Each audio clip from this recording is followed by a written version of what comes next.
মনটা যতই খারাপ থাক না কেন, যখন এই জায়গাটায় আসি মনে হয় সব কিছু দেখে মনটা একদম জুড়িয়ে যায়। এই তো এতগুলো আগামী দিনের কোরআনের পাখিকে দেখলে কেনই না মনটা ঠান্ডা হয়ে যাবে না। হ্যালো এভরিওয়ান, আসসালামু আলাইকুম। তোমরা সবাই কেমন আছো? আশা করছি আল্লাহর অশেষ রহমতে সবাই ভালো আছো ও সুস্থ আছো। আলহামদুলিল্লাহ, আমিও আমার পরিবারের সাথে অনেক ভালো আছি। আজকে সকাল সকালই ভাত রান্না করে নিয়েছি, সাথে কোনো তরকারি রান্না করিনি, সময় খুবই শর্টকাট ছিল। তাই কয়েকটা টমেটো ভর্তা করে নেব আর সাথে ডিম ভাজি করে নেব। সময় কম ছিল, কারণ হচ্ছে যাব আমার বড় ছেলেকে আনার জন্য ওর মাদ্রাসায়। প্রতি মাসে একবার করে ছেলে বাড়িতে আসার সুযোগ পায়। মাসে একবারই ছুটি দেয় ওদের মাদ্রাসা থেকে। আজকে সেই ছুটির দিন আমার ছেলের। সকাল সকাল এই ভর্তা ভাত খেয়েই আয়ানের আব্বু, আমি, আয়ান মিলে আমার বড় ছেলের মাদ্রাসার উদ্দেশ্যে রওনা দিয়েছিলাম। যেহেতু আমাদের বাড়ি থেকে আমার ছেলের মাদ্রাসাটা অনেকটাই দূরে, তাই আমাদের সকাল সকালই বের হতে হয়েছিল। মাদ্রাসায় পৌঁছাতে প্রায় আমাদের 12:30 বেজে গিয়েছিল। আর ঠিক এই সময়ই মাদ্রাসায় ছুটি হয়।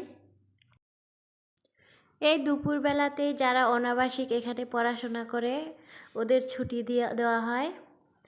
আর অভিভাবকরা এসে গেটের বাইরে ভিড় করে থাকে। এই তো গেট দুটোই খুলে দেওয়া হয়েছে। মাদ্রাসার নিজস্ব 5টি বাস আছে। মাদ্রাসাটা হচ্ছে রাস্তার দুপাশে দুটো মাদ্রাসা, একপাশে মেয়েদের পড়ানো হয়, একপাশে ছেলেদের পড়ানো হয়। তাই ছুটি হয়েছে, সবাই কেউ কেউ বাসে করে যাবে, তাই ওই মাদ্রাসা থেকে এই রাস্তা পার হয়ে এই মাদ্রাসায় ঢুকছে। আর যাদের বাড়ি একদমই মাদ্রাসার প্রায় কাছাকাছি, সেই অভিভাবকগুলো নিজে এসেই বাচ্চাদের নিয়ে যায়। আর যাদের বাড়ি একটু দূরে, মাদ্রাসার পক্ষ থেকে বাসগুলোই তাদের এগিয়ে দিয়ে আসে। আর আমরা যেহেতু মাদ্রাসা থেকে অনেকটা দূরেই আমাদের বাড়ি, তাই আমার ছেলেকেও সেখানে আবাসিকে রেখেছি, কারণ আমাদের সম্ভব হয় না নিয়ে যাওয়া আসা করার। আর মাদ্রাসায় যেই বাচ্চাগুলো আবাসিক থাকে তাদের কষ্টটা হয়তো সেই বাবা মাগুলোই বুঝবে, তারা কতটা কষ্ট সহ্য করে ধৈর্য ধারণ করে এখানে পড়াশোনা করে। আসলে কি জীবনে কষ্ট না করলে সফলতা পাওয়া যায় না? এই বয়সে বাবা মার কাছে থেকে কত আবদার থাকে বাচ্চাদের। শুধুমাত্র আল্লাহ তাআলার সন্তুষ্টির জন্য বাবা মা, সন্তানরা সবাই ধৈর্য ধারণ করে কষ্টটা সহ্য করে যাচ্ছে। আর সবচেয়ে বড় কথা হচ্ছে, সব বাবা মাই আল্লাহর উপর ভরসা করে সন্তানদের দিয়েছে। সব কিছু হচ্ছে আল্লাহর হাতে, তিনি যা চান সবসময় বান্দার মঙ্গলই চান। এই তো এই বাচ্চাগুলোর বাড়ি আশেপাশে অভিভাবকরা এসে তাদের নিয়ে গেছে। গেট দুটো একদম ফাঁকা হয়ে গেছে এখন।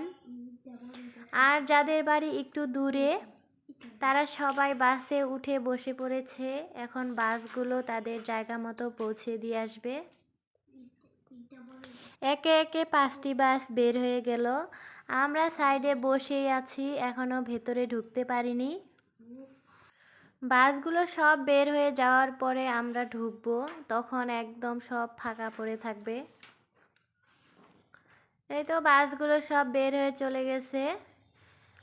ভেতরে সব বাচ্চারা নামাজ পড়ে বের হয়ে যাচ্ছে এখন। ওদের এবার খাওয়ার সময়, এটা যেহেতু একদম দুপুরবেলা, নামাজ শেষ করে সবাইকে খাওয়া দাওয়া দেওয়া হয়। আর এই সময়টায় আমরা ঢুকে পড়লাম ভেতরে। মাদ্রাসাটা আসলে কি অনেক বড়, অনেক সুন্দর পরিবেশটাও। বাচ্চাদের খেলাধুলা করার কোনো অসুবিধা হয় না, এখানে অনেক বড় মাঠ পড়ে আছে। এই তো আমাদের দেখতে পেয়ে আমার আরাফাতও আমার কাছে দৌড়ে এসেছে। তো আমি আরাফাতকে খাওয়ার জন্য পাঠিয়ে দিলাম, ওদের যেহেতু এখন খাওয়ার সময়। আর এদিকে ওর রুমে ঢুকে ওর আসবাবপত্রগুলো আমি গুছিয়ে নেব এবার। আমার মতো তো অনেক মায়েরাই এসেছে, ওরাও ওদের ছেলেদের আসবাবপত্রগুলো গুছিয়ে নিচ্ছে, যেহেতু ছুটিতে বাড়িতে যাবে। আর সব কাপড় চোপড় বিছানা বালিশ ধুয়ে পরিষ্কার করে তারপরে আবার নিয়ে এসে দিবে। আজ এই পর্যন্তই। আল্লাহ হাফেজ।